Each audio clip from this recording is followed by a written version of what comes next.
ओम शांति, ओम शांति, ओम शांति। 17/8/2020 को बाबा को साकार मुरली छ। सारमा छ, मीठे बच्चे, ज्ञान सागर बाप आए हैं ज्ञान बरसा कर इस धरती को सब्ज बनाने। अभी सूर्य की स्थापना हो रही है, उसमें चलने के लिए दैवी संप्रदाय का बनना है। बाबाले सारमा बताउनुए बाबा ज्ञान को सागर हुनुहुन्छ। ज्ञान को सागर बाबा आएर ज्ञान को वर्षा गरेर यो धरतीलाई सबज राम्रो बनाउँदै हुनुहुन्छ। त बाबाले भन्नुहुन्छ कि स्वर्ग दुनिया स्थापन हुँदैछ। त त्यो स्वर्ग दुनियाँमा जानको लागि बाबाले भन्नुहुन्छ दैवी सम्प्रदायको बन्नु छ, त भने हामी त्यो स्वर्ग दुनियाँमा जान सक्छौं। प्रश्नमा छ, सर्वोत्तम कुल वाले बच्चों का मुख्य कर्तव्य क्या है? तो प्रश्नमा बाबाले सोध्नुभयो कि जो सर्वोत्तम कुल वाला बच्चा छ तो बच्चा को मुख्य कर्तव्य के हो? उत्तरमा सदा ऊंची रूहानी सेवा करना, यहाँ बैठे व चलते फिरते खास भारत और आम सारे विश्व को पावन बनाना, श्रीमत पर बाप के मददगार बनना, यही सर्वोत्तम ब्राह्मणों का कर्तव्य है। तो बाबा ने उत्तर में बताउनुभयो कि जो सर्वोत्तम कुल वाला बच्चा छ तो बच्चा को मुख्य कर्तव्य बाबाले भन्नुभयो कि सदा ऊंचा रूहानी सेवा गर्नु, चल्दा फिर्दा पनि बाबाले भन्नुभयो खास भारत र यो आम सारा विश्वलाई पावन बनाउने, बाबा को श्रीमत में चलेर जो बाबा को मददगार बन्छ त्यो नै बाबाले भन्नुभयो सर्वोत्तम ब्राह्मण को कर्तव्य हो। गीत छ, जो पिया के साथ है। ओम शांति। मीठे मीठे रूहानी बच्चों प्रति रूहानी बाप समझा रहे हैं, जो रूहानी बाप के साथ है, क्योंकि बाप है ज्ञान का सागर। कौन सा बाप? शिव बाबा। ब्रह्मा बाबा को ज्ञान सागर नहीं कहेंगे। शिव बाबा जिसको ही परम पिता परमात्मा कहा जाता है। एक है लौकिक जिस्मानी पिता, दूसरा है पारलौकिक रूहानी पिता। वह शरीर का पिता, वह आत्माओं का पिता। तो शिव बाबा हमें आत्मा को पिता हुनुहुन्छ, जो ज्ञान को सागर पनि हुनुहुन्छ। बाबाले भन्नु एउटा शरीरलाई जन्म दिने वाला लौकिक जिस्मानी पिता हुनुहुन्छ।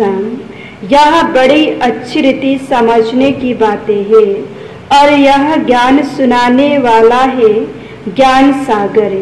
जैसे भगवान सबका एक है, वैसे ज्ञान भी एक दे सकते हैं। बाकी जो शास्त्र गीता आदि पढ़ते हैं, भक्ति करते हैं, वह कोई ज्ञान नहीं, उनसे ज्ञान वर्षा नहीं होती है। इसलिए भारत बिल्कुल ही सूख गया है, कंगाल हो गया है, वह बरसात भी नहीं पड़ती है। बाबाले बताउनुभयो कि अहिलेसम्म जो पनि हामी शास्त्र आदि गीता पढ्दै आएका थियौं, भक्ति गर्यौं, बाबाले भन्छ त्यो कोही सच्चा ज्ञान होइन। त्यसबाट कसैले पनि ज्ञानको वर्षा भएन। बाबु छ वर्षा हुनको बदला झन् यो दुनिया बिगड्दै गयो, कंगाल पतित बन्दै गयो। त ज्ञान त परमात्माले नै संगम युगमा आएर दिनुहुन्छ, ज्ञानको वर्षा गर्नुहुन्छ। त फेरि नै यो दुनिया नयाँ बन्छ, सुखी संसार बन्छ। वह बरसात भी नहीं पड़ती है तो जमीन आदि सब सूख जाती है। वह है भक्ति मार्ग, उसको ज्ञान मार्ग नहीं कहेंगे। ज्ञान से स्वर्ग की स्थापना होती है, वहाँ हमेशा धरनी सबज रहती है, कभी सूखती नहीं है। यह है ज्ञान की पढ़ाई। ईश्वर बाप ज्ञान देकर दैवी संप्रदाय बनाते हैं। बाप ने समझाया है, मैं तुम सभी आत्माओं का बाप हूँ, परंतु मुझे और मेरे कर्तव्य को ना जानने कारण ही मनुष्य इतने पतित दुखी निधन के बन गए हैं। आपस में लड़ते रहते हैं। घर में बाप नहीं होता है, बच्चे लड़ते हैं तो कहते हैं ना कि तुम्हारा बाप है या नहीं। इस समय सभी सारी दुनिया बाप को जानती नहीं, ना जानने कारण इतनी दुर्गति हुई है।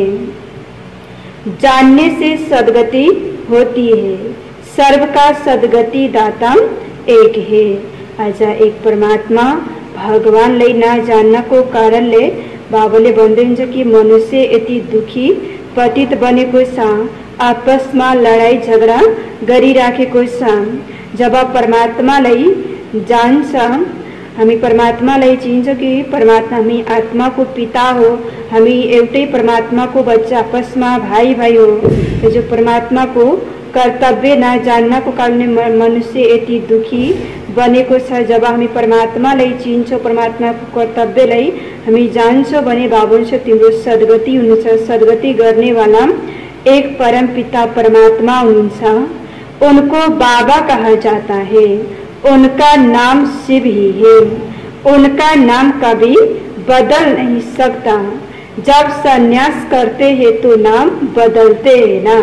शादी में भी कुमारी का नाम बदलते हैं। यह यहाँ भारत में रिवाज है। बाबाले भनिन्छ कि परमात्मा को नाम कहिले पनि बदलिँदैन। सन्यासीहरूको नाम बदली हुन्छ तर परमात्मा को सदा शिव नहीं वहाँ को नाम हो, वहाँ को नाम कहिले पनि बदली न सकदैन। बाहर में ऐसा नहीं होता है। यह शिव बाबा सभी का माई बाप है। गाते भी है तो माता पिता भारत में ही पुकारते हैं। तुम्हारी कृपा ते सुख घनेरे। ऐसे नहीं कि भक्ति मार्ग में भगवान कृपा करते आए हैं, नहीं। भक्ति में सुख घनेरे होते ही नहीं। बच्चे जानते हैं स्वर्ग में बहुत सुख है। वह नई दुनिया है, पुरानी दुनिया में दुख ही होता है। बाबाले भन्छ जब नयाँ दुनिया हुन्छ तब हुन्छ त्यहाँ एकदम सुख घनेरे वर्षा सबैले मिलेको हुन्छ, सुख घनेरे हुन्छ। यहाँ बाबाले भन्छ सुख घनेरे वर्ष कसैले पनि छैन, किनकि यो पतित पुरानो दुनिया यहाँ दुख नै दुख छ। बाबाले भन्छ एक पुरानो दुनिया हो, स्वर्ग दुनियामा एकदम सुख नै सुख हुन्छ। तो जीते जी अच्छी रीति मरे हुए हैं, उनको नाम बदल सकते हैं, परंतु माया जीत लेती है तो ब्राह्मण से बदल शूद्र बन जाते हैं। इसलिए बाबा नाम ही रखते हैं। ब्राह्मणों की माला तो होती नहीं। तुम बच्चे सर्वोत्तम उच्च कुल वाले हो, उच्च रूहानी सेवा करते हो। यहाँ बैठे व चलते फिरते तुम भारत की खास और विश्व की आम सेवा करते हो। विश्व को तुम पवित्र बनाते हो। तुम हो बाप के मददगार। बाप की श्रीमत पर चल तुम मदद करते हो। यह भारत ही पावन बनने का है। तुम कहेंगे हम कल्प कल्प इस भारत को पवित्र बनाएं, पवित्र भारत पर राज्य करते हैं। ब्राह्मण से फिर हम भविष्य में देवी देवता बनते हैं। विराट रूप का चित्र भी है। प्रजापिता ब्रह्मा के बच्चे ब्राह्मण ही ठहरे। ब्राह्मण तब होंगे जब प्रजापिता सम्मुख होगा। अभी तुम सम्मुख हो। तुम हर एक प्रजापिता ब्रह्मा की औलाद अपने को समझते हो। यह युक्ति है। औलाद समझने से भाई बहन हो जाते हैं। भाई बहन की कभी क्रिमिनल आंख नहीं होनी चाहिए। अभी बाप ऑर्डिनेंस निकालते हैं कि तुम 63 जन्म पतित रहे हो, अब पावन दुनिया स्वर्ग में चलना चाहते हो तो पवित्र बनो। बाबाले भन्नुहुन्छ 63 जन्म तिमी पतित बनेका थियो, पतित रह्यो, अब एक जन्म तिमी पावन बन, तब तिमी स्वर्ग दुनियामा जान सक्छौ। वहाँ पतित आत्मा जा नहीं सकती, इसलिए ही मुझे बेहद के बाप को बुलाते हो। यह आत्मा शरीर द्वारा बात करती है। शिव बाबा भी कहते हैं मैं इस शरीर द्वारा बात करता हूँ, नहीं तो मैं कैसे आऊँ। मेरा जन्म दिव्य है, सतयुग में है, दैवी गुणों वाले देवता है। इस समय है आसुरी गुणों वाले मनुष्य। यहाँ के मनुष्य को देवता नहीं कहेंगे, फिर भल कोई भी वो नाम तो बहुत बड़े बड़े रख देते हैं। साधु अपने को श्री श्री कहते हैं और मनुष्य को श्री कहते हैं, क्योंकि खुद पवित्र है इसलिए श्री श्री कहते हैं। है तो मनुष्य भल विकार में नहीं जाते, परंतु विकारी दुनिया में है तो है ना। तुम भविष्य में निर्विकारी दैवी दुनिया में राज्य करेंगे। होंगे वहाँ भी मनुष्य, परंतु दैवी गुणों वाले होंगे। इस समय मनुष्य आसुरी गुणों वाले हैं। गुरु नानक ने भी कहा है मूत पलिति कपड़ धोए। गुरु नानक भी बाप की महिमा करते हैं।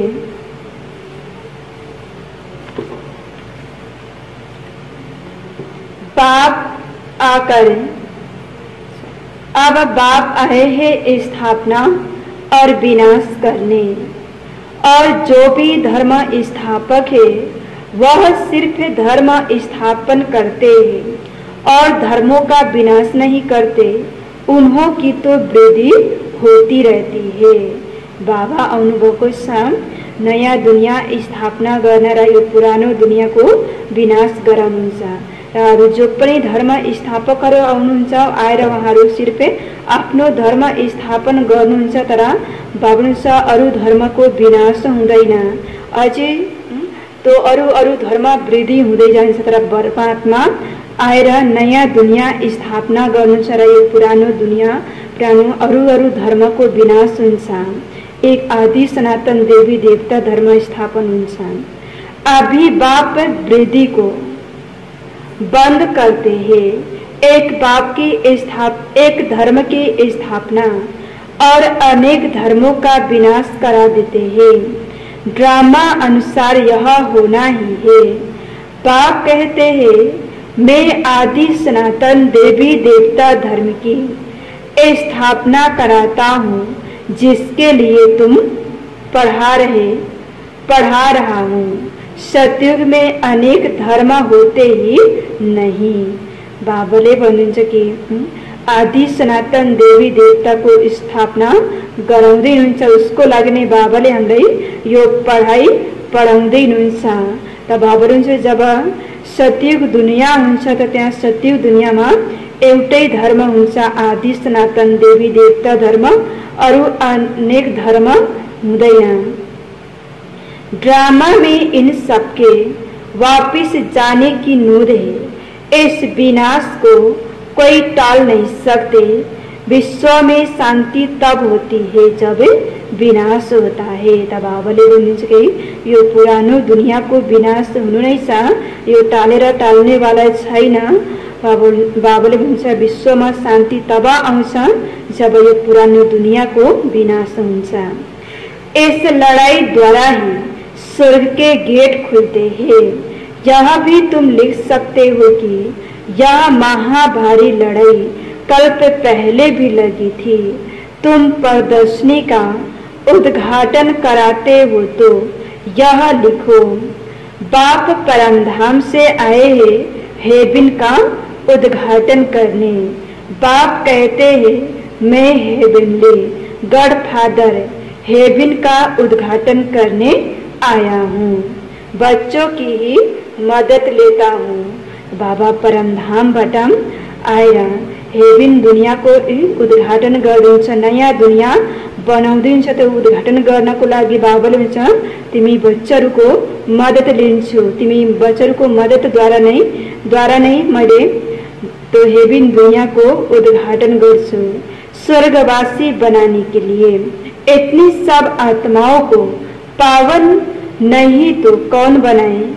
ढेर आत्माएं घर घर में तुम यह समझा सकते हो, भारतवासी तुम सतो प्रधान थे, फिर 84 जन्मों बाद तमो प्रधान बने हो, अब फिर सतो प्रधान बनो, मन मना भवा। ऐसे मत कहो कि हम शास्त्रों को नहीं मानते हैं। बोलो शास्त्रों और भक्ति मार्ग को तो हम मानते थे, परंतु अभी यह भक्ति मार्ग की रात पूरी होती है। ज्ञान से दिन शुरू होता है, बाप आए हैं सदगति करने, समझाने की बड़ी युक्ति चाहिए। कोई अच्छी रीति धारणा करते हैं, कोई कम करते हैं। प्रदर्शनी में भी जो अच्छे अच्छे बच्चे हैं वह अच्छा समझाते हैं। जैसे बाप टीचर है तो बच्चों को भी टीचर बनना पड़े। गाया भी जाता है सतगुरु तारे, बाप को कहा जाता है सचखंड की स्थापना करने वाला सच्चा बाबा, झूठ खंड स्थापन करने वाला है रावण। बाबा सचखंड को स्थापना करने वाला सच्चा बाबा हुनुहुन्छ, तो झूठ खंड स्थापन करने वाला रावण हो। अब जबकि सदगति करने वाला मिला है तो फिर हम भक्ति कैसे करेंगे? भक्ति सिखलाने वाले हैं अनेक गुरु लोग, सतगुरु तो है ही एक, कहते भी है सतगुरु अकाल, फिर भी अनेक गुरु बनते रहते हैं। सन्यासी उदासी बहुत प्रकार के गुरु लोग होते हैं। सिख लोग खुद ही कहते हैं सतगुरु अकाल, अर्थात जिसको काल नहीं खाता। मनुष्य को तो काल खा जाता है। बाप समझाते हैं मन मना भवा। त भगवानलाई कहिले पनि कालले खान सक्दैन कि वहाँ अकाल मूर्त हुनुहुन्छ। बाबाले भन्नुहुन्छ कि मनुष्यले त कालले खान सक्छ, काल आउँछ मर्छ, फेरि अर्को जन्म लिन्छ, तर परमात्मा सतगुरु अकाल मूर्त हुनुहुन्छ जसलाई कालले खान सक्दैन। बाप समझाते हैं मन मना भवा। उनका फिर है जब साहेब को तो सुख मिले। मुख्य 2 अक्षर है। बाप कहते हैं मुझे याद करो। जब साहेब को, साहेब तो एक है, गुरु नानक ने भी उनके लिए इशारा किया है कि उनको जपो। वास्तव में तुमको जपना नहीं है, याद करना है। यह है अजपा जप। मुख से कुछ बोलो नहीं, शिव शिव भी नहीं कहना है। त हामी मन मनले परमात्मालाई याद गर्नु छ। बाबाले हुन्छ यहाँ कोही जप्नेको कुरा छैन। हामी हरेक कर्म गर्दा उठ्दा बस्दा हरेक कर्म गर्दा हामी मन मनले परमात्मालाई याद गर्ने हो, आफ्नो बुद्धि परमात्मामा लगाउने हो। तुमको तो जाना है शांति धाम, अब बाप को याद करो। अजपा जप भी एक ही होता है जो बाप सिखलाते हैं। वह कितने घंटे बजाते हैं, आवाज करते हैं, महिमा करते, कहते हैं अच्युतम केशवम, लेकिन एक भी अक्षर को समझते नहीं। सुख देने वाला तो एक ही बाप है, व्यास भी उनको ही कहेंगे। उनमें नॉलेज है जो देते हैं, सुख भी वही देते हैं। तुम बच्चे समझते हो अब हमारी चढ़ती कला होती है। सीढ़ी में कलाओं को भी दिखाया है। इस समय कोई कला नहीं है। मैं निर्गुण हरे में कोई गुण नहीं, एक निर्गुण संस्था भी है। तो आज बाबले हुन्छ कि सीढ़ी तल झर्दा झर्दा हामी एकदम कलाहीन बनिसकेका छौँ। आज मनुष्यमा कोही कला छैन। बाबले भन्छ एकदम कलाहीन बनिसकेको छ। अब बाप कहते हैं बालक सो महात्मा मिसाल होता है, उनमें कोई अवगुण नहीं है, उनका फिर नाम रख देते हैं निर्गुण बालक। अब बालक में गुण नहीं तो बाप में भी नहीं, सब में अवगुण है। गुणवान सिर्फ देवताएं बनते हैं। नंबर 1 अवगुण है जो बाप को नहीं जानते। दूसरा अवगुण है जो विषय सागर में गोता खाते हैं। बाप कहते हैं आधा कल्प तुमने गोता खाया है, अब मैं ज्ञान सागर तुमको क्षीर सागर में ले जाता हूँ। बाबाले भन्नुभयो नंबर 1 अवगुण बनेको हामी परमात्मालाई नचिन्नु नजान्नु। त दूसरा अवगुण त जो आज मनुष्य विषय सागरमा गोता खाइराखेको छ, धक्का खाइराखेको छ, दुखी बनेको छ। त त्यो दुःखबाट परमात्माले आएर निकाल्दै हुनुहुन्छ। हुन्छ आधा कल्प तिमीलाई गोता खान पर्दैन, दुखी हुन पर्दैन। त बाबा ज्ञान सागर बाबा आएर यो विषय सागरबाट निकालेर क्षीर सागरमा लैजाँदै हुनुहुन्छ। मैं तो क्षीर सागर में ले जाने के लिए तुमको शिक्षा देता हूँ। मैं इनके बाजू में आकर बैठता हूँ जहाँ आत्मा रहती है। मैं स्वतंत्र हूँ, कहाँ भी आ जा सकता हूँ।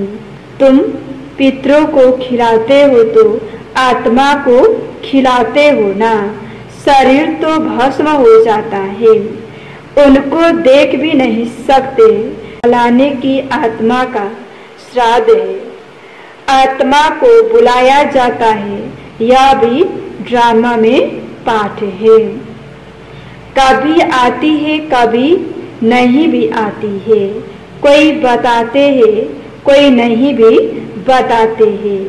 जहाँ भी आत्मा को बुलाते हैं आकर बोलती है, परंतु ऐसे नहीं बताती कि फलानी जगह जन्म लिया है।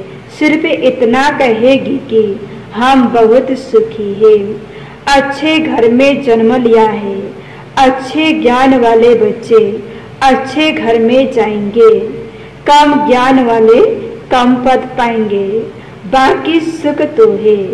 राजा बनना अच्छा है या दासी बनना अच्छा?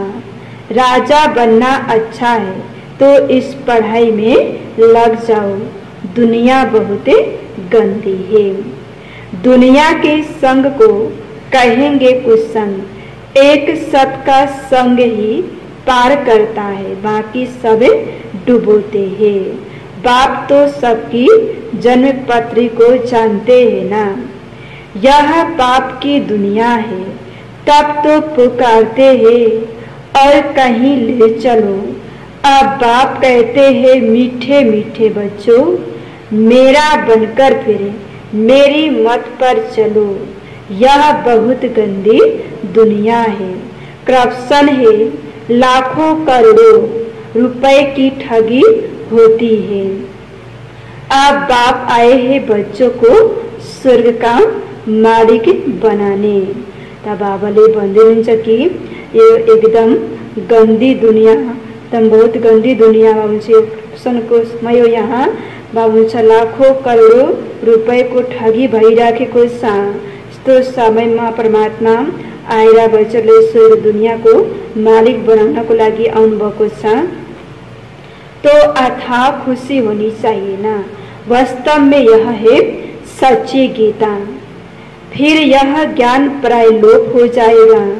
अभी तुमको यह ज्ञान है, फिर दूसरा जन्म लेंगे तो ज्ञान खलास, फिर है परलब्ध। तो संगम युग में परमात्मा ले आएर हामीलाई सच्चा गीता ज्ञान सुनाइराख्नु भएको छ। यो ज्ञान अहिले छ जब हामी नयाँ दुनियाँमा जान्छ, सत्युग दुनियाँ हुन्छ, त बाबाले भन्छ यो ज्ञान त्यहाँ हुँदैन, त्यहाँ त सिर्फ हामीलाई परलब्ध मात्रै भोग्ने हो। अहिले संगम युगमा गरेको पुरुषार्थको। तुमको पुरुषोत्तम बनाने के लिए बाप पढ़ाते हैं। अभी तुमने बाप को जाना है। अब अमरनाथ की यात्रा होती है। बोलो जिनको सूक्ष्म वतन में दिखाते हो वह फिर स्थूल वतन में कहाँ से आया? पहाड़ आदि तो यहाँ है ना, वहाँ पतित कैसे हो सकते हैं? जो पार्वती को ज्ञान देते हैं, बरफ का लिंग बैठ हाथ से बनाते हैं, वह तो कहाँ भी बना सकते हैं, परंतु कितने धक्के खाते हैं। समझते नहीं कि शंकर के पास पार्वती कहाँ से आई जो उनको पावन बनाएंगे। शंकर को परमात्मा नहीं, वह भी देवता है। मनुष्य को कितना समझाया जाता है, फिर भी समझते नहीं। पारस बुद्धि बन नहीं सकते। प्रदर्शनी में कितने आते हैं, कहेंगे नॉलेज तो बहुत अच्छी है, सबको लेनी चाहिए। अरे तुम तो लो, कहेंगे हमको फुर्सत नहीं।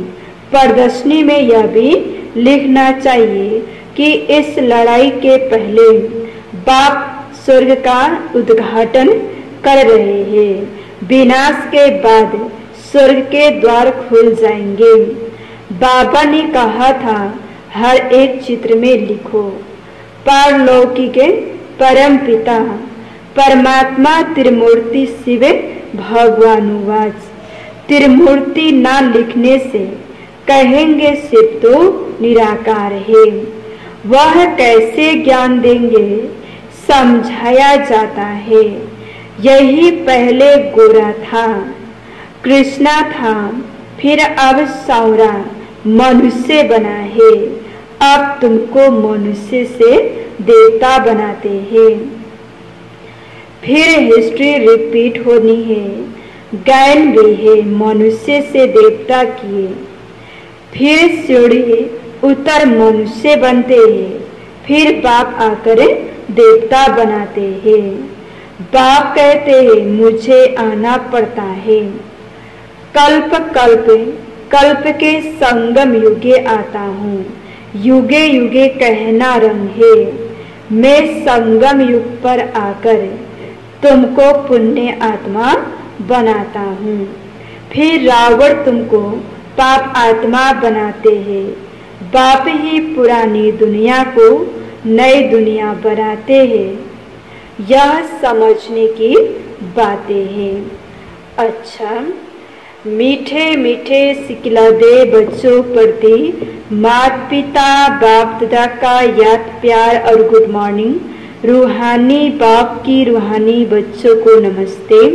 रूहानी बच्चों की रूहानी बाप को याद प्यार गुड मॉर्निंग, नमस्ते नमस्ते। धारणा को लागि मुख्य सार छ।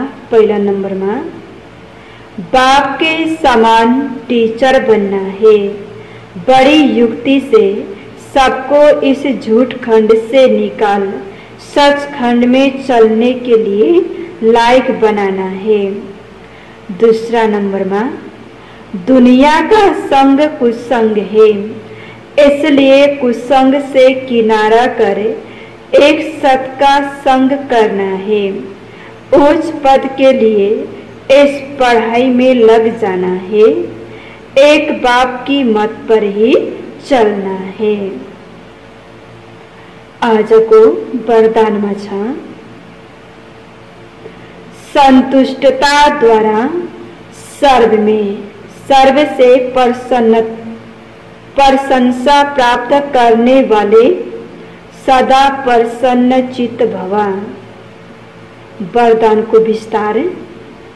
संतुष्टता की निशानी प्रत्यक्ष रूप में प्रसन्नता दिखाई देगी और जो सदा संतुष्ट व प्रसन्न रहते हैं उनकी हर एक प्रशंसा अवश्य करते हैं। तो प्रशंसा प्रसन्नता से ही प्राप्त कर सकते हो, इसलिए सदा संतुष्ट और प्रसन्न रहने का विशेष वरदान स्वयं भी लो और औरों को भी दो, क्योंकि इस यज्ञ की अंतिम आहुति सर्व ब्राह्मणों की सदा प्रसन्नता है। जब सभी सदा प्रसन्न रहेंगे तब प्रतिष्ठता का आवाज गूंजेगा, अर्थात विजय का झंडा लहराएगा। बाबा ने आज वरदान में की संतुष्टता द्वारा सभी को प्रशंसा प्राप्त करने वाला नहीं सदा प्रसन्न चित्त भव बनेर बाबाले वरदान दिनुभयो। तो संतुष्टता को निशानी बाबाले बताउनु कि प्रत्यक्ष रूपमा उसमा प्रसन्नता दिखाइदिन्छ। तो जो सदा संतुष्ट रहन्छ, तो प्रसन्न रहन्छ, खुशी रहन्छ, उसको हर एक प्रशंसा अवश्य गर्छ। त प्रशंसा प्रसन्नताबाट नै बाबाले भन्छ प्राप्त हुन्छ। त्यसको लागि बाबा भन्छ त्यसैले सदा सन्तुष्ट र प्रसन्न रहने यो विशेष वरदान बाबा भन्छ तिमी स्वयं पनि ल्याऊ र अरूलाई पनि देऊ, किनकि बाबाले भन्छ यो यज्ञको अन्तिम आहुति तिमी ब्राह्मण बच्चाहरूको सदा प्रसन्नता हो। जब हामी प्रसन्न रहन्छ तब नै बाबाले भन्नुहुन्छ प्रत्यक्षता को आवाज गुंजिन्छ, अर्थात विजय को झंडा लहराउँछ। स्लोगन में छ डायमंड बनने का मैसेज देना ही डायमंड जुबली मनाना है। सच्चा हीरा बनेर अरूलाई पनि सच्चा हीरा बन्ने को संदेश मैसेज दिनु नै बाबा छ डायमंड जुबली मनाउनु हो।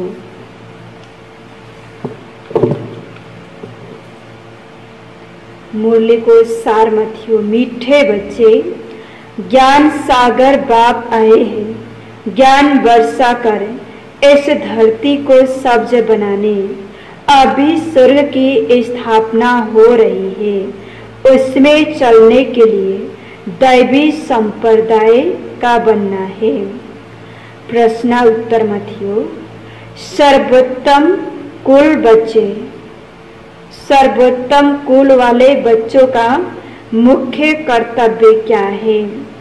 उत्तर में थियो सदा ऊंची रूहानी सेवा करना, यहाँ बैठे व चलते फिरते खास भारत और आम सारे विश्व को पावन बनाना, श्रीमत पर बाप के मददगार बनना, यही सर्वोत्तम ब्राह्मणों का कर्तव्य है।